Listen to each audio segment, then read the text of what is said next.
hello and welcome. Okay. Hello. Right.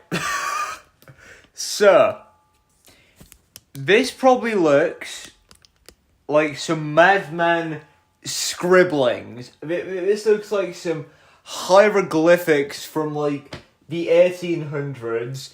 That's because it is. This is biology revision. And yesterday, when I did a revision stream yesterday, for those unaware, what I did is before the stream, I jotted down everything that I knew about the topic, and then in orange, I've added stuff that I now know from doing exam stuff. So let's quickly, what I'll do, I'll spend 5 minutes quickly recapping proteins and enzymes. I'll sprinkle a bit of the exam stuff in too. So if you're like watching this the day before or like a minute before the exam, this 5 minutes now is the most important bit that you'll need to know for proteins and enzymes. So, the primary structure of a protein is made up of amino acids, a sequence of amino acids. Now, amino acids are comprised of an amine group, a carboxyl group, a hydrogen, an R group, and a single carbon there. So that's an amino acid, okay? That is basically where all of this comes into play, because the way that amino acids kind of join together to make these big chains is a condensation reaction. So a condensation reaction uses or eliminates water molecule in order to join it together. So a water molecule is removed from here, which allows the amine group of one amino acid to join with the carboxyl group of another. And a hydrolysis reaction obviously adds the water back to split it off. So that's the most important thing to know for the primary structure. It is a bunch of amino acids joined together with peptide bonds, and they are formed through condensation. Alright, first bit done already. Second bit is when these hydrogen bonds form, they become of a coil into an alpha coil or a beta pleated sheet, okay? So what that means is the hydrogen bonds will cause it to kind of spiral into this shape. That's the secondary structure. The tertiary structure is the most important one to remember, and it's how you can link it into enzymes a lot. So this is the most important bit.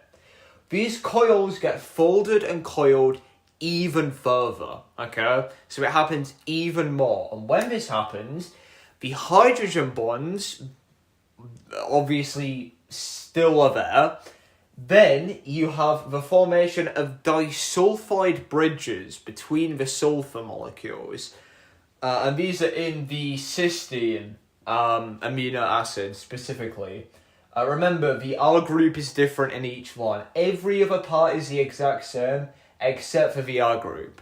And obviously every protein is different because of the R group, but every protein is also different due to the arrangement of amino acids in the chain.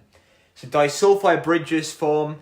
Obviously an increase in temperature or pH will cause the disulfide bridges to break apart, which would be quite bad. Obviously the bonds would break. And also ionic bonds form between the positive and negative charges. Ionic bonds, obviously positive, negative. That's kind of self-explanatory. Ionic bonds are easily broken by a change in pH. So if you get asked about how pH would affect an enzyme, refer to the ionic bond to the tertiary structure being affected. Moving on to the, and I can't pronounce this, is it quaternary structure? And that is basically just several tertiary structures or several polypeptide chains that are held together. There you have it. That is the whole of a protein topic. So I'm just going to close my eyes and recap it in my own words now so I can remember it.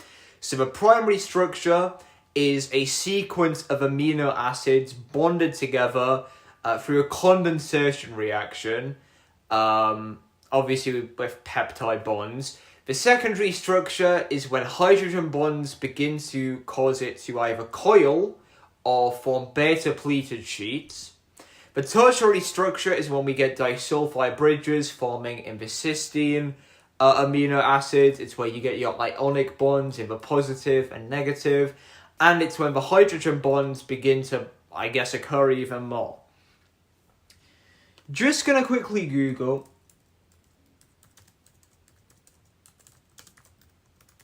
I'm just going to Google all four of the structures just so I can make sure I have not forgotten a thing. The primary protein structure is a sequence chain of amino acids, yep. Secondary structure, hydrogen bonding of a peptide backbone causes the amino acids to fold into a repeating pattern. Okay, I did not know that. That's a bit more detail you can add. The hydrogen bonds cause it to coil or fold, but it's actually because of the it's a repeating pattern.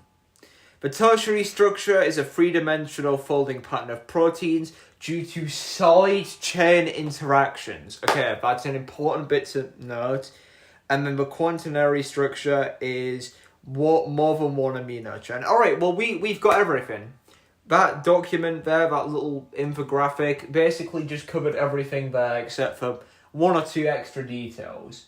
So the secondary bonds form repeating units. Tertiary structure is down to the interactions in the side groups. Got it. Now, moving on to enzymes.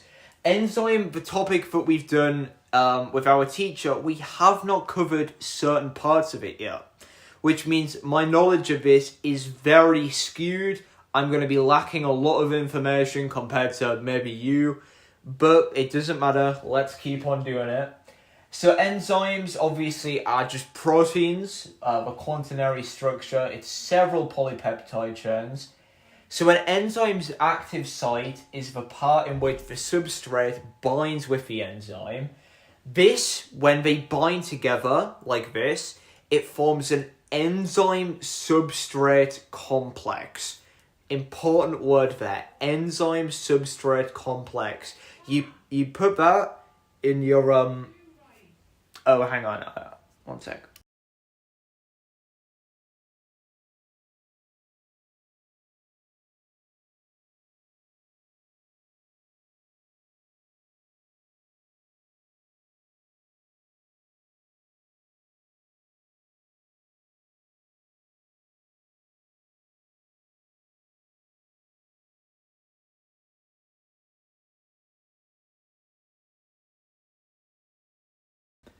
Misunderstanding, I didn't need to go. So as I was saying, an enzyme substrate complex. You use that word in your exam, guarantee it's a mark. You can also guarantee a mark by talking, I'll quickly recount myself on this. Oh, the word complementary. It is so obvious, so obvious, but people forget to put it in, and you always will get a mark. 90% chance you'll get a mark for it, I would say. Why is my head going like that? So mention the enzyme substrate complex. Mention the fact that it's complementary. Some other things to remember. So when the enzyme substrate complex forms, it breaks the bonds in the substrate. That's how you get your products. I didn't know that until literally a day ago. But that's like a core piece that you will need to add to a lot of 3, 4, 5 markers. So it's important, okay? You could also talk about, so hydrolysis reactions often involve enzymes. So if you're asked about converting one molecule to another using an enzyme, you could probably add something about hydrolysis to it. Finally is the factors, the limiting factors. You got temperature, obviously it's a bell curve basically. Once it reaches the optimum temperature, it's downhill from there, which is basically just my life after GCSEs. pH, same thing. And remember, you can refer to the disulfide bridges of a tertiary structure being the bonds breaking, the ionic bonds being broken. Basically, refer to, for these two, the tertiary structure and how it'll get affected. I put that in my CPAC work, and the teacher definitely appreciated it, so be sure to. Enzyme and substrate concentration, pretty obvious, but obviously the more enzymes you have, the faster the reaction can occur, up until, obviously, there's no more enzymes that can do it. Same with the substrate concentration. You get more enzyme substrate complexes up until all the active sites are occupied. And that's it. That is it. That was 10 minutes and I've covered the whole topic. Inhibitors, just super quickly, they are complementary, so they have a similar shape to the active site.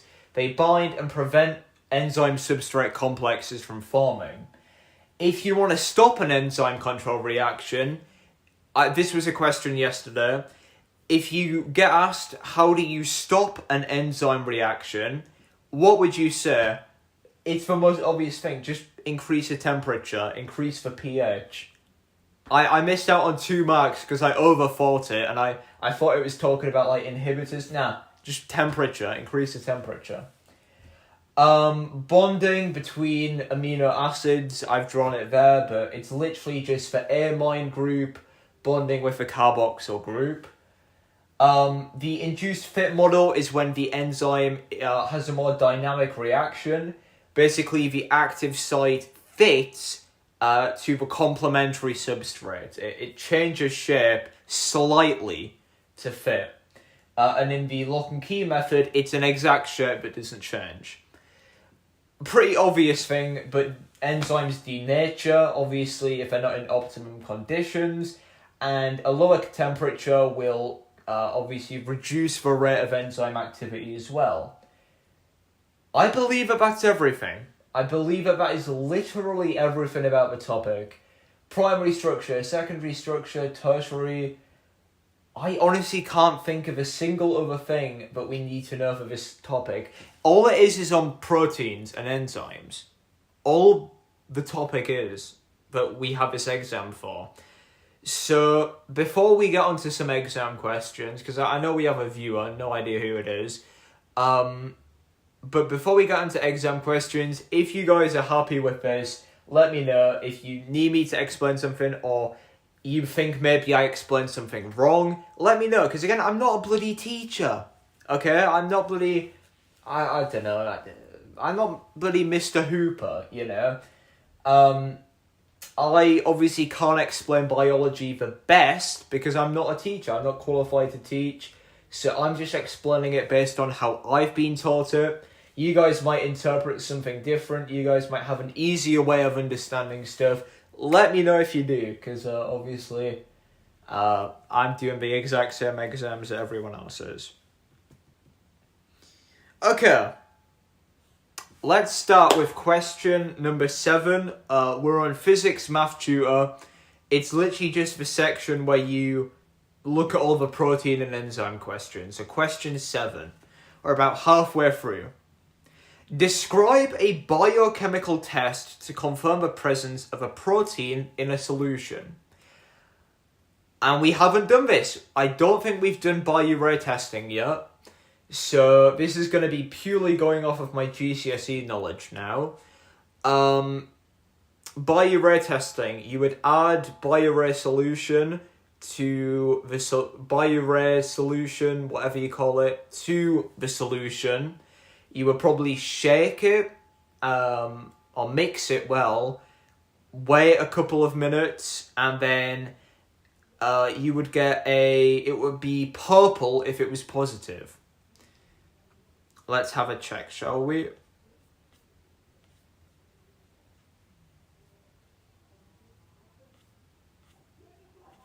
Let's have a look. Okay, add biurea reagent. And a positive result is purple. There you go, 2 marks. Just like that. That is literally just GCSE knowledge. And you don't even need to heat it. All it says here is add the reagent and what a positive result looks like. You don't need to talk about mixing it, really. So There you go. 2 easy marks there. Out of a solution, a positive result is when it goes purple. Easy way to remember that is purple protein. It's so easy, but PP, purple protein, easy way to remember. A dipeptide consists of 2 amino acids joined by a peptide bond. Dipeptides may differ in the type of amino acids they contain. Describe 2 other ways in which all dipeptides are similar and one way in which they're different. The type of amino acid they contain. So what are some other differences? Describe 2 ways in which they're similar. Okay, this is a 3-mark question. We got to think about this. Dipeptides are obviously this right here, where it is amino acid 1 and amino acid 2. I honestly can't really... Okay, well, a similarity is that they all contain an amine group. They all contain a carboxyl group. Those are your 2 similarities. Every amino acid contains an amine group, contains a carboxyl. You could also say that they're all bonded via a condensation reaction, maybe. So those are 3 similarities. The difference is maybe the side group, the side chain. Let's have a check, shall we? But that's my answers anyways.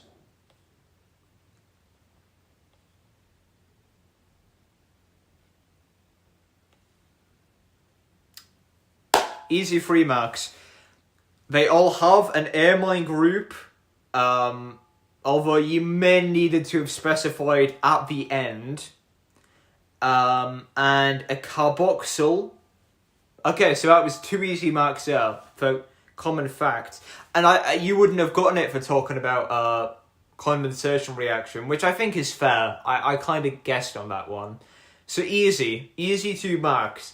Literally just look at it. Look at this here, this diagram, or Google one. Type in a dipeptide. They all contain an amine group, a carboxyl group, but this side group is different. So there you go, 3 marks, that's 5 so far. Next one is a 3 marker. This one looks a little complex. A solution contains a mixture of 3 different amino acids, and it's highlighted 3 in bold, so we probably need to pay attention to that. A scientist passed an electric current through the solution to separate these amino acids. She placed a drop of the mixture at one end of a piece of paper, attached an electrode to each piece of paper, and switched on the current. She switched off the current after 20 minutes and stained the paper to show spots of the amino acid at new positions. Okay, so this is like chromatography for amino acids, which we've never done. I don't think we've ever looked at this. Her results are shown on the diagram. Okay, so it's very hard to show. Maybe pause now if you guys are like revising alongside. If you're just watching, you don't need to obviously look. So you have your positive electrode at one end, your negative at one. It's filter paper, and the mixture is placed there. So amino acid number 1, of this one here, has moved a little. The other ones move quite some distance. So explain what the positions of the spots in the diagram show about amino acids. Oh, I honestly don't know. This is a tricky little question.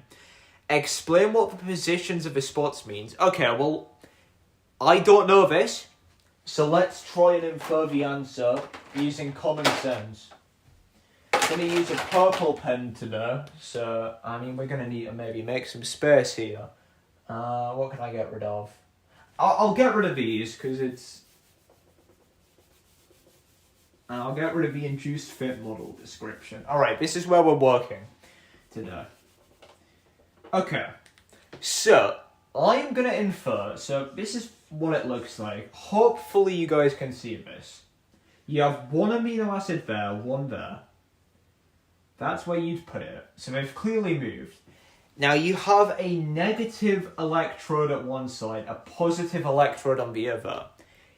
Now my thought process, purely based off of common sense, is maybe it relates to the ionic bonds, because there are clearly positive and negative charges in amino acids. There has to be, otherwise ionic bonds wouldn't form.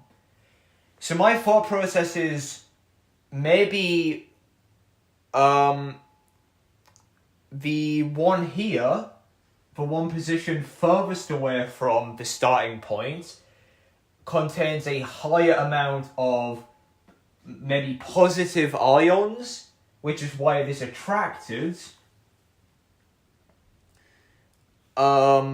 Which is why it's attracted to the negative electrode. Maybe this one contains less, so they have different R groups. No idea. What do you guys think, if you are watching? What do you guys think about that? Oh, I was right, let's go. They moved to the negative electrode because they're positively charged. I mean, I didn't specifically say that they were positively charged. I said they contain positive ions, but no, that makes a lot more sense. So maybe wouldn't have gotten a mark for that, but I was so much on the right track. The spots move different distances because amino acids have different charges and different mass. 2 spots because amino acids... Oh! There were 3, but there's only 2 here, so one of them must have been on the same thing. So clearly 2 of the amino acids have the same charge. That was a good question. I had to use some inference there. It contains ionic bonds, which means they have positive and negative charges. I think that was a really good question. What do you guys think about that one? I thought that was relatively nice. Honestly, in an exam, I could have seen myself getting maybe 2 marks for that.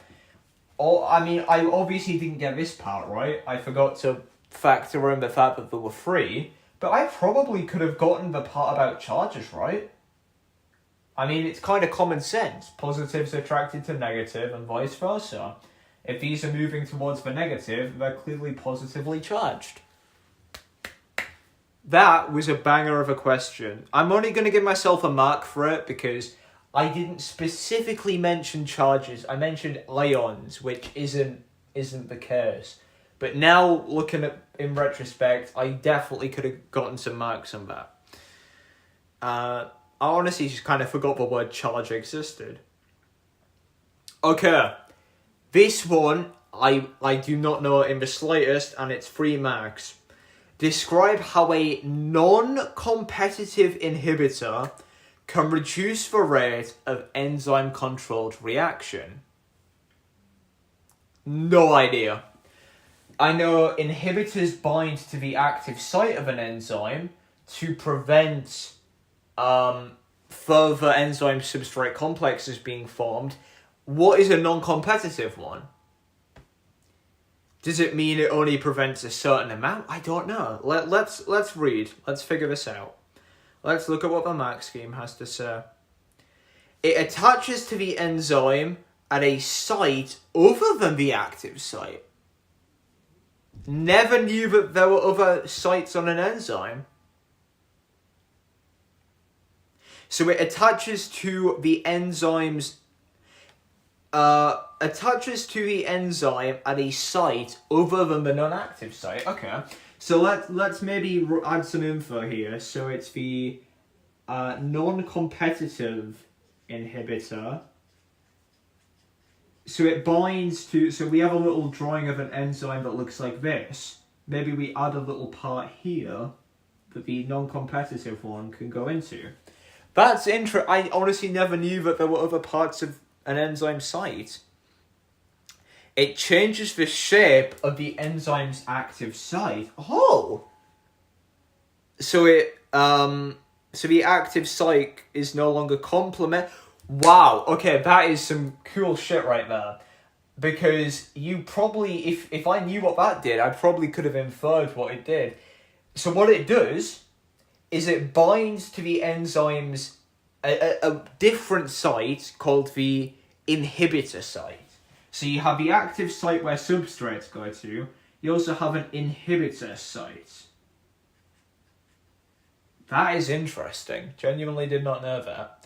So it binds to the inhibitor site, which makes the active site change shape. So it's not... It's kind of like... It's not at the active site, but it's still affecting it without being there. That's kind of cool. Which obviously means that substrates are no longer complementary with the active site. Or active site's no longer complementary, so they can't react. That is a sick 3-mark question, because if that came up today, if that came up tomorrow, no one would get that. But if you knew that it binded with the inhibitor site, you might be able to infer what it means. That is a solid question. That is what do you guys think of that? Do you guys think now you could have gotten that? Because I definitely think that was a nice question. If only I knew if only she taught us it beforehand. Pectin is a substance found in some fruit and vegetables. A scientist investigated the effect of pectin on the hydrolysis of lipids by a lipase enzyme. Okay, so pectin on this diagram, if I show you guys a diagram here, pectin appears to function as an enzyme inhibitor.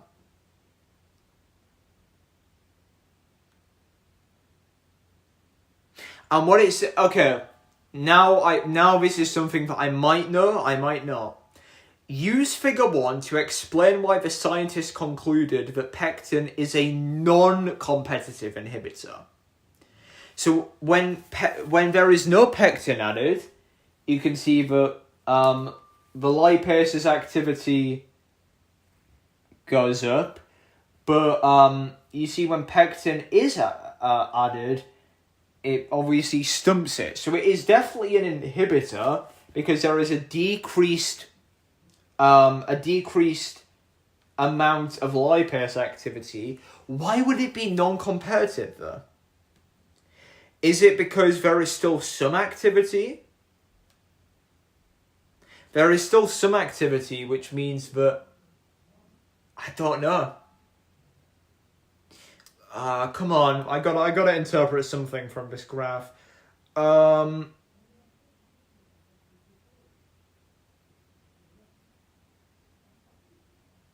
don't know. Genuinely stumped there.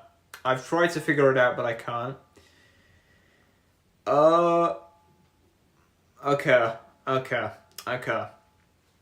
There is the increased substrate/lipid concentration does not affect rate of reaction. It does not overcome inhibition. It does not meet maximum rate of reaction. The increase in concentration does not increase with lipase activity. Oh, so I probably could have gotten that had I not... Okay, well, it was 1 mark, first of all, so I guess I'll go fuck myself, but... Now, that is some bullshit. Explain why it's a non-competitive inhibitor. I could have gotten that if it said if it was an inhibitor. Because as the lipase activity does not increase, although there is added lipid concentration. I could have put that and gotten a mark. But because I overthought the fact that it said non-competitive, I would have gotten nothing. So, piss off, I guess. Describe how a peptide bond is formed between 2 amino acids to form a dipeptide. How many marks? 2? Okay. I'm going to scribble out this little electrolysis knockoff diagram here. Right. Easy 2 marks, I think. How a peptide bond is formed between 2 amino acids. Okay. So in the amine group, a hydrogen is lost, and in the carboxyl group, an O and a H, or is it a hydroxyl, I think, maybe? A hydroxyl is lost. So the hydroxyl from the a hydroxyl from the carboxyl group is lost, and a hydrogen from the amine group is lost. This allows it to join with another thing. That one kind of got me, actually. It allows it to bond with another amino acid because a water molecule is removed, and then I guess you could just specify a hydrogen in the amine group and an OH in the carboxyl group. That's what I would put. Yeah, a condensation reaction between the amine and carboxyl group. Oh, great. You could even include a diagram and get a mark. I think that is sick, actually. So if I finish this diagram, that would have got me the point. Between the amine group and the carboxyl group. So you wouldn't even needed to have mentioned a H and an OH. All you would have had to say there is a condensation reaction occurs in the amine and carboxyl group, or between.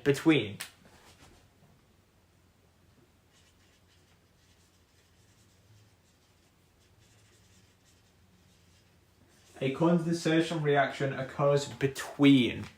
I probably would have gotten a mark for that, maybe both marks, but I'll be a little unoptimistic.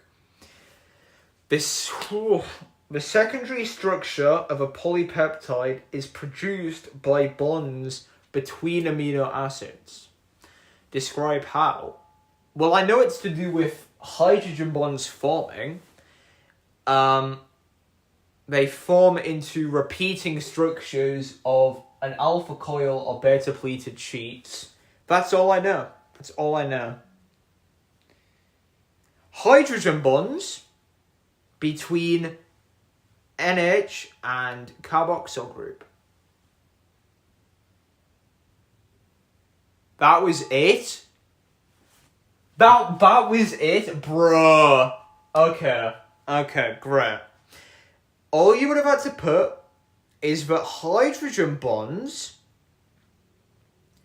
form between the NH here and the OH here. So, in other words, kind of what the diagram shows. Look, okay, hang on, because I maybe explained that badly. If you look on the diagram up here, which you might not be able to see, so let me kind of annotate it here. The amine group, I showed it without water molecules, because it's bonded. So it's a H and an N at the amine, an O and a C at the carboxyl. Hydrogen bonds form between these, I believe. So hydrogen bonds form between the NH and CO for bro, come on, I explained all of that for nothing. Hydrogen bonds form beta pleated sheets or an alpha helix. So I would have gotten it right anyways. Bro, I hate when I don't read the whole mark scheme and I end up explaining something for nothing. Well, now you guys know. Hydrogen bonds form between the NH and the CO, forming beta pleated sheets or an alpha helix. Boom!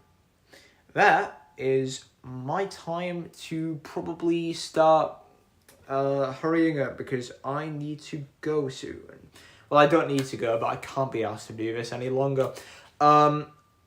I mean, look, I literally, guys, in the first 10 minutes of this stream, I explained everything about proteins. I explained everything I know about enzymes. If you guys have continued to watch up until now, you now know what non-competitive inhibitors do. You now know a little bit more about the tertiary structure, and you maybe now know a little bit about the primary and secondary structure. What do you know? Two proteins have the same number and type of amino acids. Same number and type of amino acids, but different Okay, we know this one, guys, because we've done it before. It's 2 marks. Let's get those marks right. As I said yesterday, if the structure might be the same, but the arrangement of amino acids could be different, I think that's a mark. So, it contains the same amino acids, but in a different arrangement. And if they're in a different arrangement, there are different interactions. Yeah, there are different interactions between the R groups, which causes it to be different. Boom. That has to be 2 marks.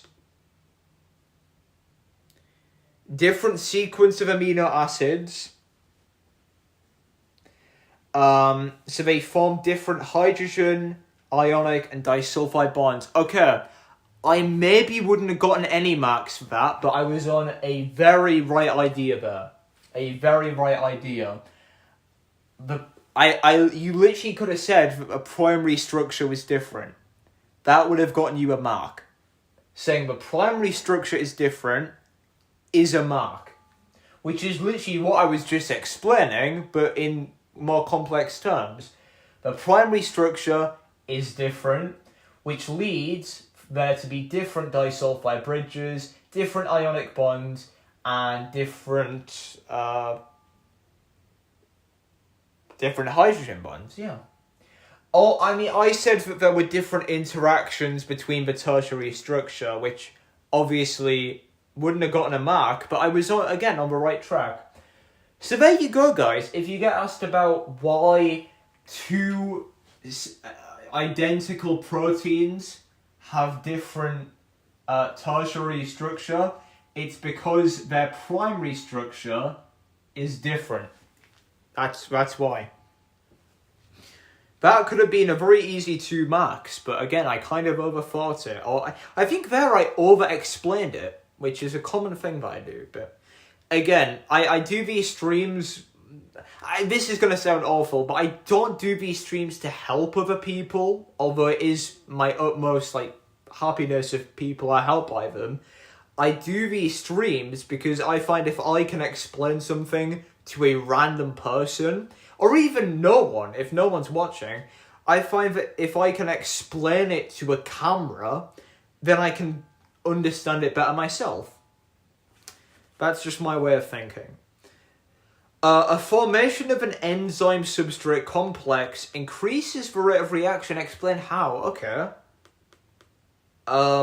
I did just peek at the mark scheme by accident, so I know one of the points is it reduces the activation energy. Let's think about this first. So when an enzyme substrate complex is formed, it increases the rate of reaction because, activation energy is reduced. Bonds in the substrate are broken by the active site, which causes products to be formed. Is that kind of the idea that they're getting out there, or no? Yes, it is. Reduces activation energy due to bending bonds. So it doesn't break bonds, it bends bonds. That's how okay.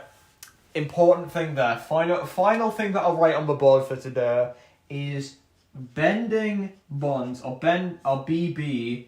That is what reduces the activation energy.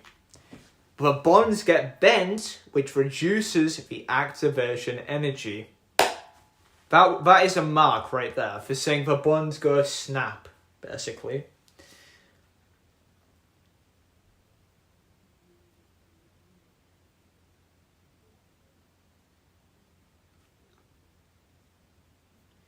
A lot of graph-related questions, so we're probably going to get 1 or 2 of those in the exam. Okay, final one. This one requires a graph, which I'm not doing. Sorry, guys. Oh,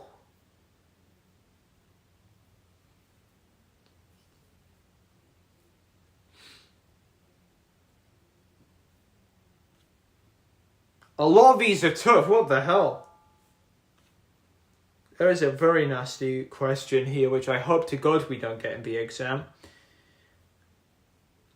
That's every question. Obviously, I did quite a lot yesterday, but in terms of today, we've done about half. All those other questions either involved a graph or involved a calculator, none of which I have right now. So let's just finish off by doing... Well, no, I'm not going to do any more questions. Let's just quickly recap everything here. So, if you're watching now, obviously for the last 40 minutes I've been doing revision, but this is going to be a recap of everything that I've just done, okay? So, the primary structure of a protein is a sequence of amino acids that have been bonded together through a condensation reaction. An amino acid contains an amine group, a carboxyl group, and a side group. Every amino acid's amine and carboxyl groups are the same. The side group, or the R group, is different. And they bond when the amine group of one amino acid goes to the carboxyl of another one. They bond together to form peptide bonds. The secondary structure is when hydrogen bonds form in the structure at one end of, I guess, the end. This one's kind of weird to explain. Basically, two hydrogen bonds form at the ends of the chain. And that turns it, that makes it form into an alpha coil or beta pleated sheets. The tertiary structure is when these coils fold even further, and that's when you get different interactions between the R group. You get hydrogen bonds, you get positive and negative charges, or ionic bonds basically, and disulfide bridges forming between the cysteine amino acids. And the quaternary, or I don't know how you pronounce it, the fourth structure is basically just several tertiary structures. In terms of enzymes, we now know what non-competitive inhibitors are. They basically bind with a different site of the enzyme, which then affects the active site, making it so it is no longer complementary to substrates. In an exam, if you mention a enzyme substrate complex, you will definitely get a mark. If you talk about it being complementary, you will definitely get a mark. The bonds bend when an enzyme substrate complex forms, the bonds bend, and that's what reduces the activation energy. And that is basically everything. That is literally the whole topic. I don't think there's anything else for me to mention. Obviously, amino acids contain positive and negative charges, so if we get a question related to that, you know to talk about that. Disulfide bridges and ionic bonds are both affected by changes in temperature and pH, so mention that. And yeah, I think I'm happy with that, guys. I hope you guys are, because honestly, 45 minutes, I've learned a shit ton of stuff there. We did not know beforehand what non-competitive inhibitors were, now we do. Competitive ones, by the way, probably just bind with the active site. So if you get asked about inhibitors, which you may... I don't know if she'll put any questions on, but just to be sure, because there are quite a few questions that contain it, inhibitors do that. The bonding between the hydrogen bonds, we now know that. Oh, if you have two proteins that are different but contain the same amino acids, it's because their primary structure is different. That is it. That is absolutely everything about the topic. I can promise you guys, or I can at least promise myself, that this is everything that will come up in the exam. Yeah, I genuinely can't think of much else. There may be one or two nasty questions revolving around graphs, there may be a couple of nasty questions about drawing tables. From what I've seen, that seems to be a couple of them. If you do get those, then I'm sorry, I guess, but yeah. I'm gonna wrap up the stream now, so thank you guys for watching. Hope you learned something. I definitely learned a lot. Good luck for tomorrow's exam, but yeah, don't sweat, you know what I mean?